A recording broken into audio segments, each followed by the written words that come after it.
힐링 가족 여러분 안녕하세요. 여러분 이번에는 권기대 작가님 모셨습니다. 작가님 저희 힐링 가족 여러분들이랑 인사 부탁드립니다. 안녕하십니까, 권기대라고 합니다. 오늘 이렇게 힐링할 수 있는 좋은 채널에 나올 기회가 있어서 대단히 반갑습니다. 네. 작가님, 먼저 경력에 대해서 이야기 부탁드려요. 제가 인터넷으로 오늘 작가님 오신다 그래서 이전에 좀 서치를 해봤는데, 네. 와, JP모건도 그렇고 외국계 계열사에서 굉장히 많이 일을 하셨더라고요. 네. 저희가 투자 채널이잖아요. 네. 재테크에 관련된 채널이라, 이런 이제 많은 분야에서 일하신 분들의 이야기를 듣고 있는데, 경력이 굉장히 많으시더라고요. 좀 PR 좀 부탁드립니다. 어떤 분인지 저희가 좀 궁금해서요. 네.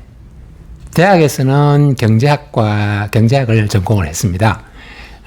요즘은 사회학과라고 변한 서울대 상대, 당시에는 상대라고 불렀죠. 그래서 경제학을 공부를 했고, 첫 직장이 당시 한국에 지점을 열었던 모건은행이라는 곳입니다. 거기 들어가서 꼬맹이 은행원으로 일하다가 1980년, 81년 양 2년 동안 월스트리트 본사에서 근무를 했습니다. 그래서 어떤 사람들은 아마 당신이 제1세대 월스트리트 출신인 것 같다, 이런 말씀도 많이 해주시죠. 그런데 은행 일이 사실 딱히 저희 몸에 잘 맞질 않아서 한 6년, 7년 정도만 일을 하다가 그만두고 산업 쪽으로 옮겼습니다. 한국 기업에 들어갔죠. 그때부터 호주, 인도네시아, 그리고 홍콩, 독일, 유럽 전역을 돌아다니면서 사실은 저의 말하자면 자영업을 한 거죠. 창업을 해서 일찌감치 창업을 해서 자영업을 했습니다. 자영업이 갖고 있는 모든 장점과 단점을 다 누려봤고요. 돈도 어마어마하게 많이 벌었다가 또 끼니가 걱정될 정도로 돈을 잃어보기도 하고, 산업적으로 봐도 금융업을 떠난 다음에 주로는 무역업 그리고 영화업에 상당히 좀 오래 종사를 했습니다.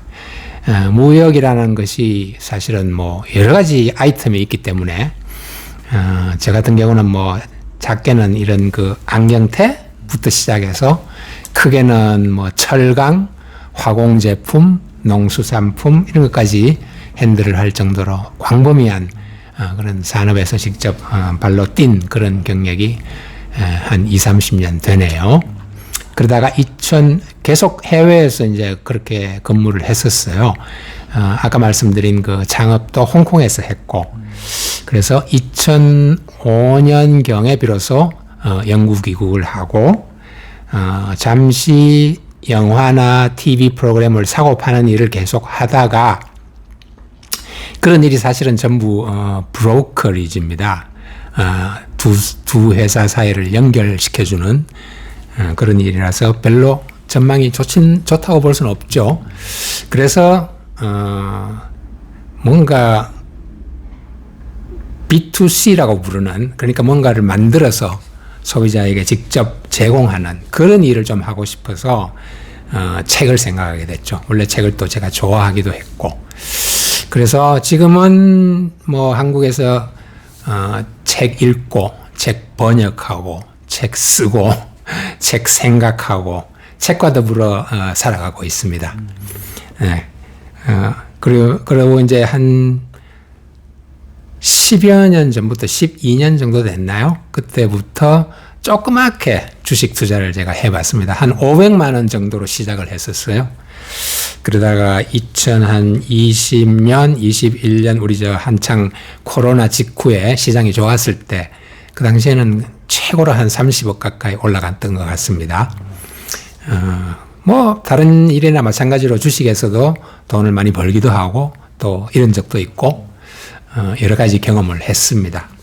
그리고 또 다른 대체 투자를 위해서 눈물을 머금고 판 경험도 있고요. 여러 가지 일을 겪었습니다. 그래서 제가 자신을 전문가라고 부를 수는 없지만 주식 투자 어느 정도 맛보고, 그다음 또 산업 면에서도 여러 면에서 현장에서 발로 뛴 그런 경력을 갖고 있습니다. 네. 네. 제가 이제 외부에서 다른 유튜브에서도 소개를 이렇게 봤는데, 네. 그러니까 한마디로 우리나라 월가에서도 근무하셨던 분이시란 말씀이세요. 그렇죠. 네, 그래서 그리고 또 저는 또 궁금한 게, 물론 투자하신 분들은 어떻게 돈 벌었어요, 어떻게 성공했어요, 이 얘기도 들으면 좋지만, 그렇죠. 경험이라는 것, 내가 성공한 경험도 있지만 크게 실패하신 경험도 있잖아요. 그렇죠. 저희는 사실 이 중요한 것 이 두 가지를 다 담고 싶어요. 맞습니다. 성공하고 실패했던 그 경험에 대한 이야기를 네. 오늘 그 책 이야기와 같이 해서 많이 부탁드립니다. 네, 알겠습니다. 네, 바로 질문 시작해 볼게요. 네. 사실 저희는 먼저 저희 채널 간단하게 소개를 해드리자면 미국 주식의 뭐 나스닥백이나 S&P 500이나 필라델피아 반도체처럼 안전한 그런 ETF 위주로 주식을 평생 꾸준히 모아가라. 네. 그런 마인드로 투자를 하고 있는 채널이에요. 네. 그렇긴 한데 그래서 원래는 저희 그 주식에 대한 이야기를 막 많이 제가 질문하고 싶었는데 작가님 책을 제가 먼저 이제 받았어요. 네. 책은 그때 당시 안 나왔다 그래서 목차를 봤는데 목차에 전체 경제에 대한 전반적인 이야기를 그냥 다 해주셔서 네. 주식 이야기는 이따가 마지막에 조금만 물어보고 그냥 책의 목차 그대로 질문을 갖고 왔습니다. 네. 이것만 얘기해도 저희가 오늘 재테크나 경제에 대한 이야기 충분히 많이 들어볼 수 있을 것 같아요.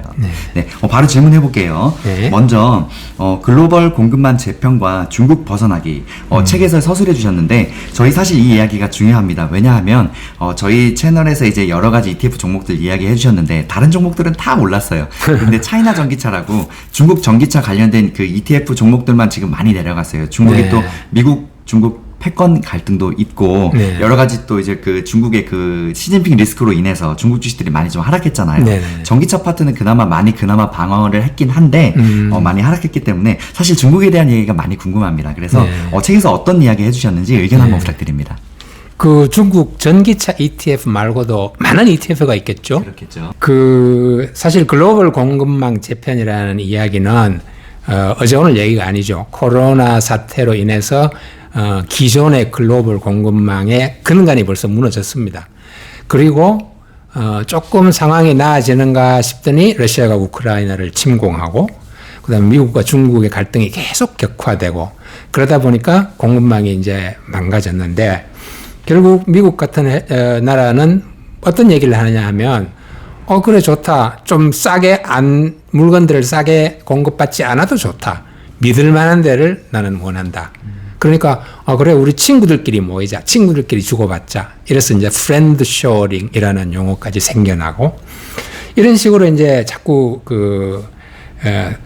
우리가 흔히 말하는 신냉전 같은 그런 분위기가 이제 자꾸 드러나는 거죠. 거기다가 원자재를 국유화하는 혹은 무기화하는 나라들이 점점 많아졌습니다. 우리가 잘 알다시피 2차 전지에 꼭 필요한 리튬 같은 코발트, 망간 이런 원자재를 무기화하는 그런 트렌드가 계속 강해지니까 더더구나 공급망 지키기가 어려워진 거죠.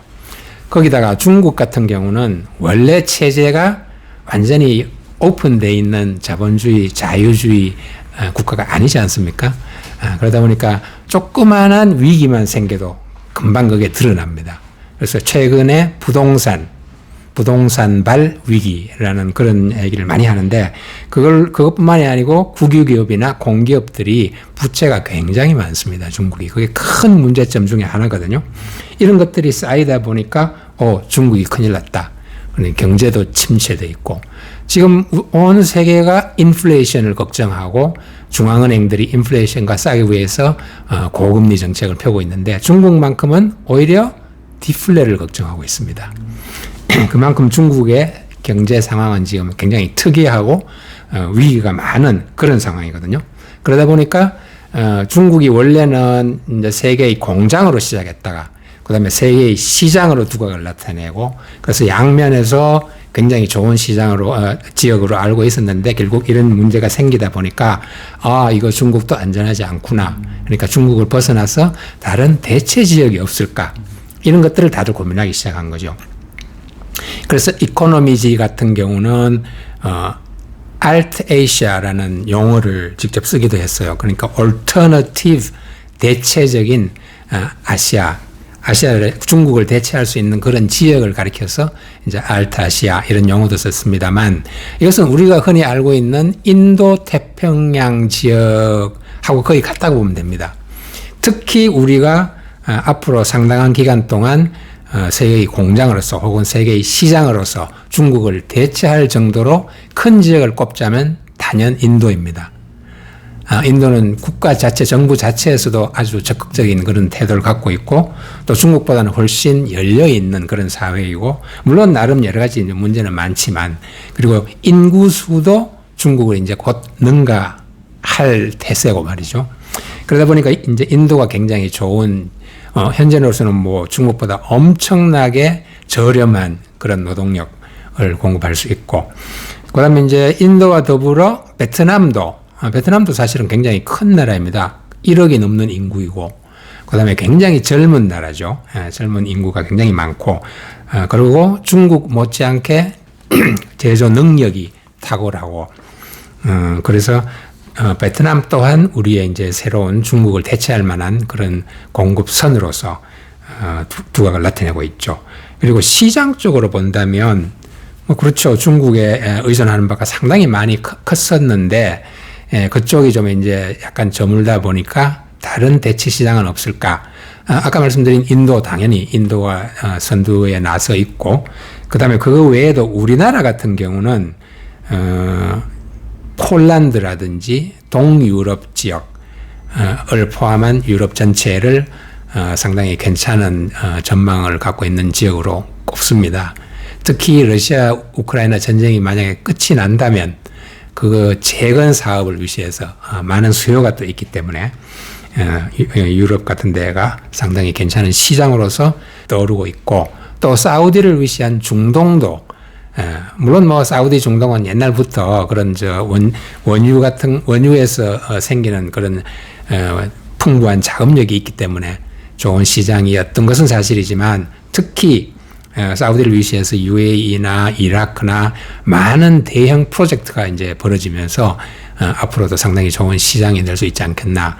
이렇게 해서 이제 전반적으로 중국을 대체하는 그런 시장을 우리가 이제 생각을 해볼 수 있죠. 그래서 책에서도 그런 지역들을 좀 이렇게 부각시켰습니다. 네네. 네. 지금 중요한 이야기 몇 가지 해주셨습니다. 먼저 그 공급망에 대한 재편, 네. 이미 이제 러시아 전쟁 때 이제 앞으로 결정적으로 이제 그때부터 스타트가 되었고 지금 시작되고 그렇죠. 있죠. 예전에는 가성비 좋은 공급망 위주였다면 지금은 이제 가성비보다는 믿을만한 공급망 위주로 재편되고 있다. 그렇습니다. 깔끔하게 정리해 주셨네요. 이 이야기하고 그리고 또 하나 지금 인구에 대한 중요성 이야기해 주셨는데 맞습니다. 저도 이제 인터뷰도 하고 많은 이제 다른 분들을 만나 뵀는데 다들 이 말씀을 하시더라고요. 어디에 투자하든지 간에 발전을 하려면 인구가 늘어나는 곳에 투자를 해야 한다고 하더라고요. 네, 맞습니다. 그 대표적으로 예를 들어서 중국을 이제 대신해서 최근에 뭐 인도나 베트남 뜬다 다들 많이 이야기 하잖아요. 네. 제일 중요한 게 물론 개발도상국이기도 하고 가성비도 좋은 국가이기도 하지만 인구가 계속 늘어나고 있는 나라니까. 맞습니다. 선진국 중에서도 유일하게 미국 주식이 계속 올라가는 이유도 선진국 중에서 미국은 그래도 인구가 계속 증가하는 나라라고 하더라고요. 네. 반면에 이 비대어 보면 우리나라 같은 경우가 인구 감소율이 제일 심하죠. 그렇죠. 그래서 우리나라가 이제 주식이 계속 어려워진다는 얘기도 많은 게 이 인구 때문에 이게 틀린 말이 아닌 것 같더라고요. 네, 인구가 얼마나 중요한지. 그렇죠. 다음 질문 또 해볼게요. 그 책에 커피도 사치가 되는 인플레이션에 대한 이야기 해주셨는데 좋은 비유신 것 같아요. 왜냐하면 커피값도 네. 지금 별다방 가보면 이제 제일 싼 아메리카노 5,000원, 6,000원 시대입니다. 네. 사실 엄청난 금액이거든요. 인플레이션에 대한 이야기 해주신 것 같은데 어떤 이야기 담겨 있나요? 그러니까 이제 그 커피조차 사치다 이런 게 이제 상징적으로 제가 이제 그런 말을 붙여봤는데 뭐 스타벅스의 커피 값을 생각해 보시면 커피가 아니라 이거는 거의 사치 품목이 돼 있는 것 같은 느낌이 듭니다. 저렴한 밥 한 끼 느낌이죠. 맞습니다. 네네. 그런데 그걸 떠나서 인플레이션이라는 것, 다시 말해서 물가가 올라가는 현상, 어느 정도 예를 들면 2% 정도의 인플레이션이 있는 것은 경제에 자극이 되고 바람직한 물가 상승이라고 보통 이야기를 해요. 경제학에서. 그런데 지금 우리가 다 걱정하고 있는 것은 6%, 7%, 10%에 이르는 그런 정도의 인플레이션입니다. 그러니까 국민의 삶에 직접 영향을 미치는 그런 정도의 물가 상승률이죠. 그래서 그게 왜 생겼느냐. 결국 아까 말씀드린 그런 여러 가지 요소들, 공급망이라든지 원자재의 불안이라든지 이런 것들이 다 가격에 영향을 미칩니다. 특히 원유 같은 것. 뭐 원유라는 것은 뭐 옛날에 오일 쇼크라는 일이 두어 번씩 있었을 정도로 우리의 삶에 직접적인 영향을 미치잖아요. 그래서 그런 원자재라든지 농산물이라든지 이런 것들이 여러 가지 이유로 전쟁이나 공급망의 와해라든가 이런 것 때문에 공급이 원활하지 못하니까 가격이 자꾸 올라가는 것이죠.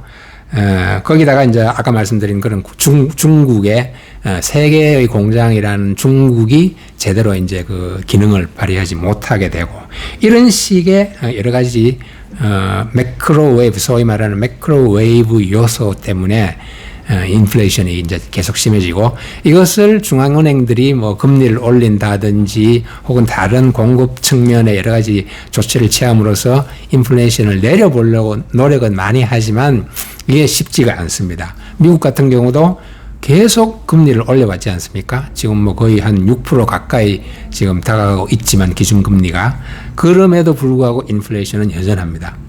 다행히도 고용이라든지 여러 가지 경제 측면의 지수들이 괜찮기 때문에 그런 더 이상의 금리 인상을 좀 자제하자 이제 이런 분위기도 돌아서고 있지만 그래도 어쨌든 인플레이션은 계속 되고 있고 이것은 쉽게 끝날 것 같지가 않거든요. 거기다가 뭐 극단적인 기후 이상 기후 이런 것도 영향을 크게 미치는 요소이죠. 그래서 이런 여러 가지 요소 때문에 고물가 시대, 예전 같은 그런 물가의 안정, 그리고 안정된 물가를 기반으로 한 지속적인 경제 성장, 이런 것들이, 점점 이제는 기대하기가 어려운 그런 이제 시절로 접어들고 있는 것이죠. 실제로 이제 지난 한 30년 정도를 보면, 뭐라 그럴까요? 사람들이 너무나 안일했다고 할까? 너무 안심을 하고 있었던 거죠. 물론 그 사이에 뭐 금융위기 이런 것도 몇 번 있고 했지만 그게 크게 나쁜 혹은 치명적인 영향을 미치지 않고 그럭저럭 수습이 됐고 그러다 보니까 한 30년 동안은 뭐 대안정의 시대다 뭐 이런 이야기까지 하면서 굉장히 이제 안심을 하고 있었던 상황인데 그것이 이제 이번에 코로나 사태 그리고 여러 가지 이제 전쟁 뭐 거기다가 얼마 전에는 또 중동에 또 화약고까지 터지지 않았습니까? 그러다 보니까 이런 것들이 결국은 물가를 계속 자극을 하고 쉽게 이게 식지 않는 그런 요소가 되어버린 거죠. 예. 네, 사실 물가 문제 정말 심각한데 네. 저희는 사실 주식을 하니까 이게 정말 민감하잖아요. 맞습니다. 굉장히 평원에 입만 민감하죠. 벌고 살고 있습니다. 맞습니다. 해결할 기미가 사실 보이지도 않는단 말이에요. 그렇죠. 이 물가에 그 대처하는 자세가 정말 중요한데 네. 다들 이렇게들 얘기하실 거예요. 내 월급 빼곤 다 오르고 있다.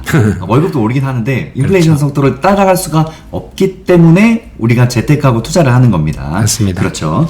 네, 알겠습니다. 설사 그 월급이 봉급이 혹은 급여가 인플레이션을 어느 정도 따라간다 하더라도 사실은 투자의 필요성은 여전히 남아 있을 판인데 이렇게 물가까지 계속 더 오르고 상대적으로 그런 상황에서는 사실은 투자의 필요성은 더 절실해지는 거죠. 네네. 그래서 저희도 지금 이런 유튜브를 맞습니다. 네, 그렇죠. 네, 알겠습니다. 네, 다음 질문 해보겠습니다. 작가님 책에도 고금리가 노멀인 신세계에 대해서 말씀하셨는데, 네. 그렇죠. 이제 저금리 시대 다시는 안 온다는 이야기 같아요. 네. 어떤 의견이신지 이야기 한번 부탁드립니다. 고금리는 사실 고물가랑 긴밀하게 연결이 돼 있고, 저금리는 이제 다시는 오지 않는다. 고금리가 새로운 뉴노멀이 된다. 뭐 많은 사람들이 이야기해 온 상황인데, 금리라는 것이 결국은 뭐겠습니까? 금리라는 것이 결국은 돈의 가치입니다. 돈의 값입니다. 그래서 금리가 높다는 것은 돈, 현금 자산 이런 것의 가치를 높게 평가해 준다. 이런 뜻이 되겠죠. 그런데 금리가 높아지는 금리를 올리는 이유, 가장 큰 이유가 아까 말씀드린 그 인플레이션하고 싸우기 위해서거든요. 물가가 너무 높이 올라가면 민생에 해가 되기 때문에 사실은 이제 그런 금리를 인상하는 정책으로서 이제 맞서게 되는데 경제적으로 좀 얘기하자면은 금리가 전반적으로 오르는 이유를 중립금리가 올랐기 때문이다 이렇게 설명을 하거든요. 근데 중립금리라는 것이 그러니까 잠재 성장률을 달성할 수 있는 딱 그 정도, 그러니까 경기가 너무 뜨거워지지도 않고 너무 침체하지도 않으면서 잠재 성장률을 달성해주는 딱 그 정도의 금리를 중립금리라고 하는데 이 중립금리가 계속 이제 요즘은 오르고 있다는 이런 얘기입니다. 실제로 페드 그러니까 미국의 중앙은행이 매 분기 추정해서 발표를 하는 그 잠재 성장률이 유지되는 장기금리 이런 금리가 있거든요. 그게 이제 결국은 중립금리를 말하는데 이 중립금리가 계속 올라왔다. 그리고 이것이 빨리 내려갈 가능성이 별로 없다는 얘기입니다. 그러면 다들 이제 걱정을 하시죠. 이 고금리 상황이 도대체 언제 끝날 것인가? 뭐 인하될 가능성이 있기나 있는 것인가? 이제 이런 질문들을 많이 하거든요. 뭐 이건 사실 이런 것을 전망한다는 것은 거의 의미가 이제 없는 일인데 다만 이제 골드만삭스 같은 그런 명성 있는 투자은행들이 어떤 이유에서든지 좌우한 그런 그 금리에 대한 이제 예측을 하는데 골드만삭스 같은 경우는 2023년에는 걸렸다. 2024년도 그것도 하반기에 가서나 아마도 금리 인상의 필요성이 많이 줄어들 것이다. 그러고 나서는 이제 금리 인하를 그나마 희망해 볼 수 있는데 장기적으로는 3%에서 3.25% 정도에서 안정이 될 것이다. 이제 그렇게 이야기를 하고 있거든요. 제가 봐도 그 미국의 여러 가지 지표 같은 거를 감안을 하면 금리 인상이 더 많이 물론 0.25% 정도 혹은 뭐 극히 이제 악화되는 경우에는 0.5% 정도까지도 오를 가능성이 없지 않아 있긴 있지만 그거보다는 금리 인상이 이제 거의 막바지에 이르렀다고 보는 것이 합리적이 아닌가라고 저도 이제 생각을 하고 있습니다. 네. 네, 사실 금리가 네. 우리가 생각하는 투자들의 자산들을 거의 결정하는 제일 첫 번째 요소가 아닌가 맞습니다. 싶기도 해요. 그렇죠? 네, 맞습니다. 그리고 지금 금리 이제 그 말 그대로 이제 고금리가 노멀리 시대, 저금리 안 온다고 얘기해 주셨는데 네. 저금리가 온다면 언제 오냐면 2008년 근육위기처럼 엄청난 위기가 와야 저금리가 옵니다. 그 얘기는 뭐 안 온다 소리죠. 일상적인 그런 상황에서는. 그렇죠. 혹은 그 코로나 사태처럼 아주 특이하고 예외적인 그런 상황이 아니면은 그런 저금리는 잘 안 오죠. 그렇죠. 네네. 중요한 얘기 해주셨습니다. 지금 코로나도 얘기해 주셨는데 사실 네. 조금 전에 공급망 이야기도 했었잖아요. 네. 이 공급망이 망가지기 시작한 첫 번째 요소가 바로 코로나입니다. 그렇죠. 그렇죠? 네, 코로나의 맞습니다. 전쟁까지 해서 완전히 공급망이 이제 재편되게 돼 버렸죠. 네. 그리고 이 금리 이야기도 그런데 지금 이 투자할 때 우리가 가장 민감하게 봐야 하는 이 금리를 우리 이 금리 인상이나 인하에 대해서 투자자로서 어떻게 대응이 가능할까요? 어떻게 생각하세요? 개인이 할 수 있는 일에는 사실 없죠. 한계가 있죠. 네네. 그러나 아까 말씀드린 대로 금리란 것이 돈 혹은 현금의 가치를 이야기하는 것이라면 그렇다면은 이론상 당연히 지금 같은 고금리 시대에는 현금성 자산을 더 많이 들고 있거라. 그리고 위험한 자산, 비현금성 자산은 가능하면 줄이자. 이런 이제 기본 태세로 나가는 게 적절하다고 볼 수가 있겠죠. 물론 그렇다고 해서 지금 갖고 있는 주식의 어떤 포트폴리오를 막 갑자기 뭐 다 팔아치우고 없앤다든가 그런 건 아니겠지만, 예를 들면 추가적인 그 주식 투자는 정말 극도로 신중하게 하고, 가능하면 현금성 자산을 지키는 방향으로 그렇게 하는 것이 좋겠다. 이렇게 저는 생각을 합니다. 네, 좋은 의견 감사합니다. 네. 다음 얘기도 해볼게요. 네. 책에 원하는 정말 동네 북인가 환율에 대한 얘기 같은데 네. 제 생각에도 이거 제목 정말 잘 적어주신 것 같아요. 원화 동네 북 맞습니다. 네. 가슴 아픈 이야기긴 하지만 우리나라 원화, 엔화 이제 최근에는 뭐 중국 위안화까지 뭐 여행 갈 때마다도 사람들이 이거 환율을 엄청 신경 쓰는 나라인데 그렇죠. 그 나라의 화폐가 그만큼 이 가치 혹은 파워가 약하다는 이야기잖아요. 그렇죠. 그런 지적들을 해주신 것 같은데 어떤 의견 갖고 계신지 의견 부탁드립니다. 제가 이제 모관은행에 처음 들어가서 뭐 여러 가지를 이제 배우는 상황에서 정말 궁금합니다.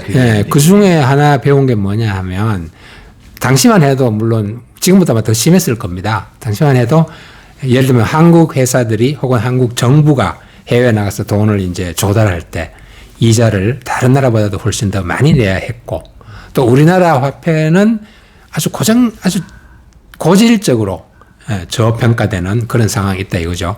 왜 그럴까? 이것을 거기서 그 기본을 좀 배웠다고 저는 생각합니다. 왜냐하면 다른 사람들은 뭐 어떤 그 의견을 내놓을지 모르지만 이게 북한과의 대치, 전쟁 상황. 그렇게 우리나라가 북한과 사실은 이론적으로는 전쟁 중에 있다. 맞습니다. 휴전이지만 전쟁 중에 있다. 그리고 외국 사람들이 볼 때는, 외국 투자자들이 볼 때는 한국은 여전히 3, 40년 이전과 꼭 마찬가지로 여전히 전쟁 상황이다. 그리고 북한은 언제든지 도발할 수 있다. 우리는 사실 굉장히 좀 무감각해졌잖아요. 그죠? 예, 한 달 후 내일 당장 북한이 무슨 도발을 하리라 이런 생각은 잘 안 하잖아요. 그러나 해외 투자자들은 항상 그 가능성을 염두에 두고 있습니다. 그래서 한국이 물론 말할 것도 없이 정말 세계 최고의 그런 경제적인 기적을 이루었고, 지금도 상당히 높은 위치에 가 있긴 하지만, 그래도 북한이 만약에 도발한다면 이야기는 달라진다. 그러니까 항상 그 위험을 염두에 둬야 한다. 이렇게 생각을 하거든요. 그렇기 때문에, 아까 말씀드린 그런 한국에 이제 자금 조달할 때 이자를 더 내야 한다든지, 원화가 저평가된다든지, 이런 상황이 벌어지는 것이죠. 이런 것을 그 당시에 은행 안에서도 그냥 코리아 리스크라고 불렀어요. 지금도. 그래서 그런 건 지금도 앞으로 여전히 존재하기 때문에 이런 것은 어떻게 할 수가 없다. 이건 펀더멘털한 근원적인 그런 조건이고 우리가 그냥 안고 가야 할 그런 상황이다.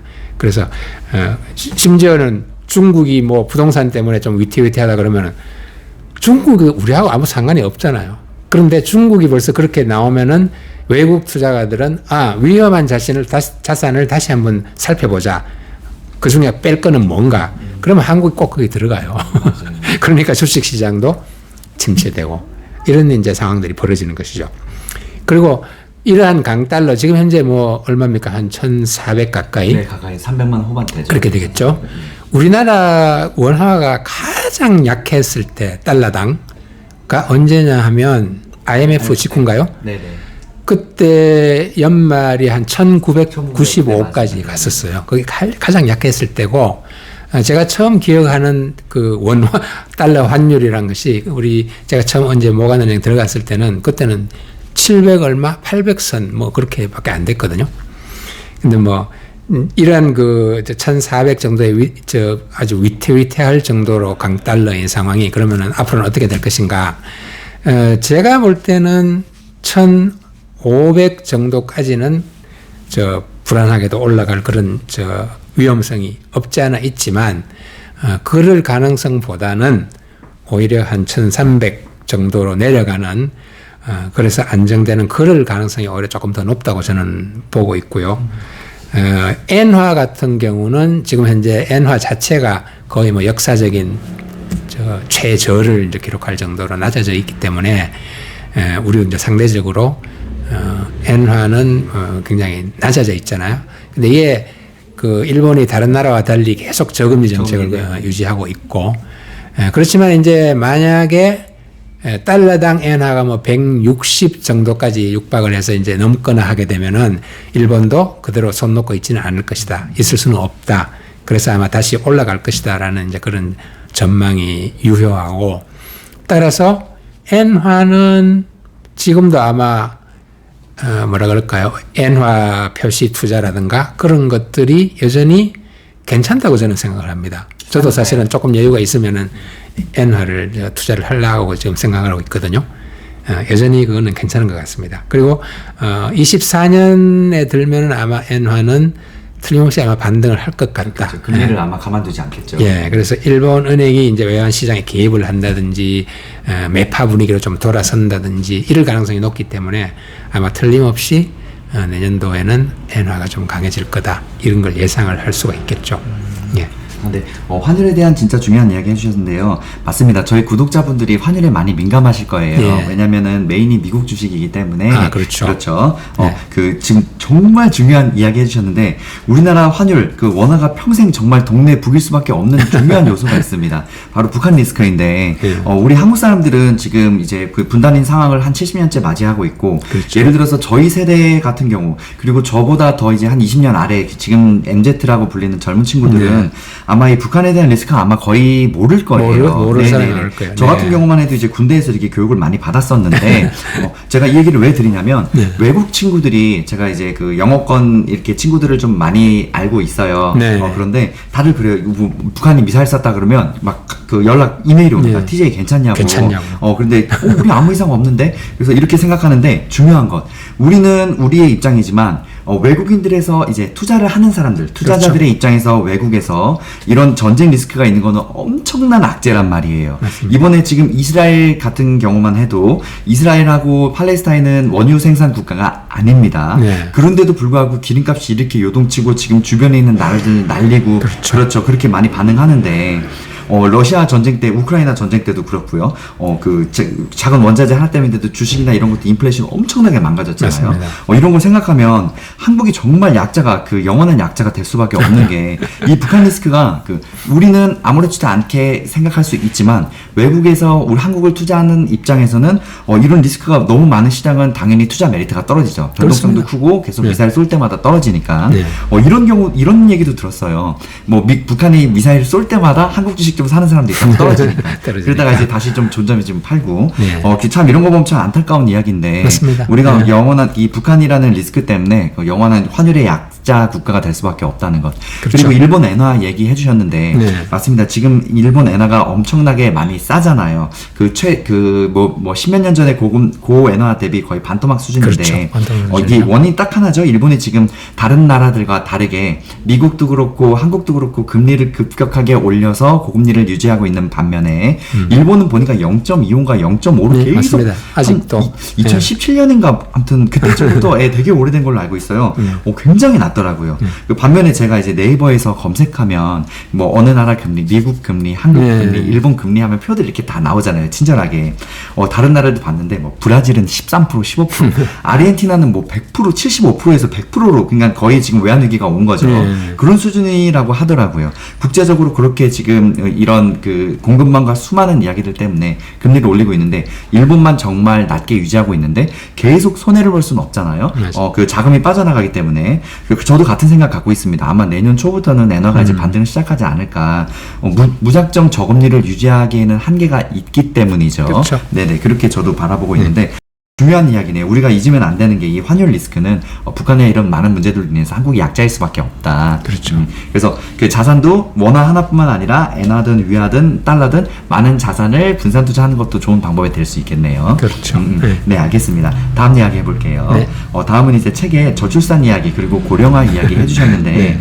우리나라 현재 출산 문제 다들 아실 거예요. 너무 많이들 들어보셨고 뉴스에서도 많이 이야기하고 있는데 제일 저출산에 이제 제일 가는 고령화 국가라고 하더라고요. 네. 투자 이 리스크에서도 엄청난 악재고 투자뿐만 아니라 투자를 안 하더라도 우리 그냥 국민들이 살아가는데도 엄청난 악재가 된다고 하더라고요. 맞습니다. 네, 어떻게 예상되고 어떻게 의견을 갖고 계신지 이야기 한번 부탁드립니다. 결국 이제 출산율이 낮아지고 고령화된다는 것은 국가 경쟁력이 떨어진다는 얘기예요. 쉽게 말하면 지금 현재 우리나라 인구가 한 5,100만 명 이렇게 좀 넘을 것 같은데 2023년 올해 8월 한 달 내내 태어난 애가 18,000명이 안 됩니다. 8월 한 달에요? 네. 17,000 몇백 명이거든요. 그러니까 남자 빼고 고령인 사람 빼고 딱 출산할 수 있는 그 정도의 나이만 치더라도 너무나 적은 숫자죠. 근데 이렇게 이게 벌써 3년 4개월, 3년 6개월째 계속 감소거든요. 계속 감소. 거기다가 고령화가 빠르게 진행돼 가지고 이 두 가지 다가 국가 경쟁을 낮추는 그런 상황이 돼 버렸고 그러다 보니까 이 신용 평가 회사들이 있지 않습니까? 스탠다드 앤 푸어스 같은 그런 신용 평가 회사들이 보통 국가 신용을 이제 평가를 할 때 예전 같으면은 고령화 그러면은 그냥 중장기적으로 그냥 참고할 사항 이런 식으로 이제 간주를 했었는데 지금은 굉장히 핵심 요소로 봅니다. 경쟁력의 핵심 요소. 그러니까 그만큼 그게 이제 중요해졌다는 얘기죠. 근데 우리나라 같은 경우는 일본의 어떤 연구기관이 2750년이면 한국이 없어진다. 지금 같은 속도라면 물론 2700년이면 뭐 지금부터 상당히 먼 미래의 얘기같이 들리긴 합니다만 그래도 한 나라가 없어진다는 이야기가 나올 수 있을 정도로 이 인구가 감소한다는 건 굉장히 큰 문제죠. 국가에서도 지난 한 16년 동안 어마어마한 돈을 퍼부었습니다. 출산율을 어떻게 좀 올려보려고. 근데 백약이 무효죠. 안 되죠. 그래서 여러 가지 이제 국가나 그다음에 기업, 대기업들 위주로 해서 출산율을 높일 수 있는 방안을 연구를 해야 됩니다. 왜냐하면 심각한 위기니까. 국방에도 위기, 교육에도 위기, 뭐 경제는 말할 것도 없고 젊은 사람들이 없어지니까 자꾸. 그래서 이거는 국가 전체가 정말 전력을 투구해서 다시 회복해야 되는 그런 상황이고 아까 이제 고령화 말씀하셨지만 늙은 사람들이 많아지는 건 어쩔 수 없다고 치더라도 또 더 큰 문제는 뭐냐면 흔히들 시니어 보릿고개라는 말이 있어요. 가슴 아픈 얘기네요. 네네. 돌이 없어요. 가난해. 늙는 것도 원통한데 가난해. 그렇다고 일자리가 있습니까? 마음대로 생기지도 않죠. 이게 또 이제 큰 문제입니다. 그래서 사회보장 뭐 이런 문제. 그래서 이 모든 것들을 이거는 뭐 어느 누구도 손댈 수 없이 정부가 정책적으로 이루어내야 할 그런 상황이죠. 그래서 이건 앞으로 이제 뭐 한번 두고 볼 일입니다. 앞으로 정부들이 어떤 결과를 가지고 올지. 그 외에는 해결책이 없어요. 정부에서 할 수밖에 없습니다. 가장 모두가 해결하기 가장 힘든 문제가 아닐까 싶어요. 맞습니다. 지금 해준 이야기가. 작가님 참고로 이제 네. 여담입니다만 지금 이제 우리 저출산 인구 절벽 이야기 했는데 요즘 예를 들어서 작가님은 중학교, 고등학교 다니셨을 때 한 반에 몇 명 정도 학생이 있으셨어요? 많은 경우는 80명. 제가 다녔던 때도 한 70몇 명 된 것 같아요. 네. 그랬구나. 제가 이걸 왜 여쭤봤냐면, 네. 제가 중고등학교 다닐 때는 한 반에 55명에서 한 45명 정도였고, 제가 지금 이제 얼마 전에 고등학교를 졸업한 그 학생을 가르쳤었어요, 작년까지. 네. 그런데 그 학생한테, 야, 너네 반 몇 명이니? 하는데, 와, 깜짝 놀랐어요. 강남구 학생이거든요. 네. 고3이고 이제 저 작년에 했는데, 졸업했는데. 20명? 20명, 21명이래요. 뭐, 남자 12명, 여자 10명? 네. 와, 전 20명 얘기 듣고 깜짝 놀랐습니다. 20명이면 거의 뭐 그룹과의 수준이거든요.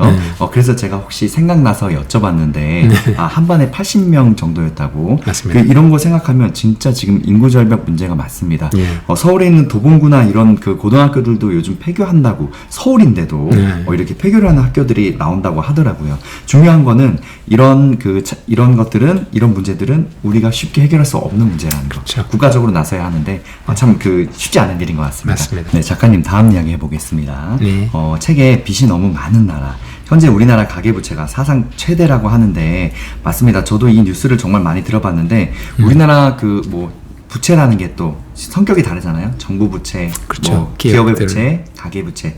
한국의 가계 부채가 굉장히 높더라고 하더라고요. 네. 어떤 의견을 갖고 계신지 의견 좀 부탁드립니다. 가계부채, 어떤 나라의 가계부채가 많다, 적다 하는 얘기를 절대적으로 하기는 힘듭니다. 상대적으로 할 수밖에 없죠. 그래서 흔히 쓰는 척도가 뭐냐 하면 GDP에 비교해서 빚이 얼마냐. 이걸 이제 흔히 좋은 척도로 쓰는데 우리나라 같은 경우는 GDP에 비해서 가계부채가 105%입니다. 그리고 우리가 만들고 있는 모든 재화와 용역보다도 더 많은 규모의 빚을 지고 있다는 거죠. 네. 가계가. 네, 가계가. 우리가 그러니까. 그래서 이게 거의 뭐 세계 최고 수준인데 한국은행은 이게 너무 참 높으니까 줄여야 되겠다. 최소한 80%까지로 줄이자. 이런 목적으로 노력하고 있다 그래요. 그래서 가계부채가 많아지면 제일 먼저 일어나는 현상이 가계 소비가 줄어들 수밖에 없습니다. 빚이 있으니까 함부로 못 쓰죠. 네. 소비가 위축되고 그러다 보면 자원 배분의 효율이 떨어지고 그다음에 이제 자산의 불평등이 늘어나고 그러다 보면 이제 금융시장이 불안해지고 이제 이런 사태가 벌어지는 거죠. 그러다 보면 이제 필연적으로 경기는 위축되고 그다음에 우리들의 그 경제 성장 잠재력 혹은 전반적으로 말하는 경쟁력 같은 것도 떨어지는 그런 상황입니다. 근데 특히 우리나라 같은 경우는 집을 사기 위해서 돈을 많이 빌리잖아요. 근데 최근에 보면은 뭐 50년짜리 장기 주택담보대출, 주담대라 그러죠. 주담대가 나오는 바람에 가계부채가 더 올랐어요. 한 달에 막 2조 원씩 오르고 막 이럽니다. 그래서 이제 금융 상품을 내놓는 거라든지 혹은 부동산 대책, 정책 이런 걸 할 때도 이 가계부채라는 것을 상당히 염두에 두고 이걸 펼쳐 나가야 될 것 같고, 거기다가 부채가 많은 것도 걱정인데 과연 사람들이 이 빚을 지고 있는 사람들이 이 빚을 갚을 능력이 있느냐, 이것도 굉장히 중요한 문제죠. 그래서 그 한계 대출자란 말이 있습니다. 그러니까 돈을 벌어서 빚을 갚을 능력이 되느냐 안 되냐, 빚조차도 갚을 수 없는 그런 상황, 이게 한계 대출자죠. 원금도 있고 이자도 있고, 그런데 이걸 다 제대로 갚아낼 수 있느냐, 참 문제입니다. 특히 젊은이들이 빚의 늪에 빠져서 허덕이고 있는, 그래서 돈을 그냥 버는 쪽쪽 다 빚 갚는 데 써야 하는 이런 상황이 되는 경우가 참 많기 때문에 이게 걱정이고, 이 참 상당히 대조적인 이야기입니다만 어떤 젊은이들은 뭐 비트코인이다 뭐다 해가지고 갑자기 그냥 수십억의 돈을 버는 그런 젊은 친구들도 있는가 하면 방금 말씀드린 것처럼 이렇게 빚조차 갚기 힘들어서 허덕이는 이런 젊은이들도 많고, 이래서 가계부채를 줄일 방안도 사실은 이것도 뭐 개인들이 어떻게 하겠습니까? 집을 사고 싶은 욕망은 막을 수가 없는 것이고 그건 당연한 것인데, 빚을 져서라도 이제 집을 만들려고 하는 그런 상황이지만, 어쨌든 이거는 정부에서 이제 여러 가지 정책적으로 그 빚을 많이 내지 않도록 하는 그런 어떤 방향으로 유도를 해야 되겠죠. 그런 정부의 차원에서의 그런 조치가 필요하고, 또 이제 방금 말씀하신 중에 이제 정부 부채라는 것도 굉장히 이제 이슈가 큰데, 정부 부채는 사실 전번 문재인 정부하고 이번에 새로 들어선 정부하고의 그런 어떤 논쟁도 있었고 한데, 우선은 정부 부채가 어디까지를 정부의 부채로 보느냐 하는 그 개념의 정의도 차이가 있고, 그다음에 그러면 정의가 내린 다음에는 그러면은 도대체 GDP의 몇 % 정도까지는 정부 부채로서 괜찮다고 볼 수 있느냐, 아니면 지나치다고 보느냐, 이런 데도 이제 논쟁이 많아요. 그래서 정부 부채에 대해서는 이제 그런 개념부터 시작해서 여러 가지 논쟁이 있기 때문에 뭐라고 딱 잘라 말하기는 힘들지만, 어쨌든 우리나라 경우는 그 GDP의 한 44% 정도의 빚을 이제 정부가 지고 있다고 그래요. 근데 이것이 그냥 유지되면은 괜찮은데 2024년에는 거의 한 54%까지 올라간다고 그러거든요. 이게 왜 문제냐면 외국의 그 OECD 국가들의 전반적인 트렌드를 보면 정부 부채가 낮아지는 경우이거든요. 근데 우리나라만 이렇게 좀 올라가고 있는, 그리고 뭐 세수도 부족하고 이런 여러 가지 상황을 봤을 때 정부 부채가 이제 줄어들기는 힘들다, 그런 상황이 좀 걱정이 되는 그런 상황입니다. 그래서 빚이 너무 많은 나라다 하는 것은 현재로서도 맞는 말이고, 또 당분간은 피하기가 어려운 그런 상태입니다. 그래서 이것도 좀 정부에서 좀 신경을 써야 할 그런 상황입니다. 네, 중요한 이야기 해주셨습니다. 맞습니다. 그리고 최근에 그 되게 재밌는 이슈 얘기해 주셨는데, 주택담보대출 50년짜리 나왔습니다. 물론 50년 잘 해서 갚으면 좋은데 50년 동안 이자를 내야 한다는 소리죠. 그렇죠. 이거 어떻게 들리실지 모르겠지만, 내가 50년 집을 사고 50년 빚을 다 못 갚고 죽을 수도 있습니다. 그렇습니다. 50년이면 충분히 가능한 이야기입니다. 역으로 이야기하면 그만큼 집 사기가 어렵다는 뜻이죠. 그렇죠. 네, 정확한 해석인데, 그리고 또 우리가 빚 갚을 능력이 있을까, 이거에 대해서도 한번 생각을 해봐야 될 것 같아요. 모든 사람들은 서울에 집을 사고 싶어 합니다. 그리고 서울에 가까운 곳에 집을 사고 싶어 합니다. 그렇죠. 이런 것들 때문에 다 나온 이야기인데, 사실 정말 어려운 것 같아요. 가계빚 줄이자, 뭐 배출하자 하는데 쉽게 방법이 있는 게 아니잖아요. 맞아요. 네, 참 머리 아픈 문제 중에 하나인 것 같아요. 예.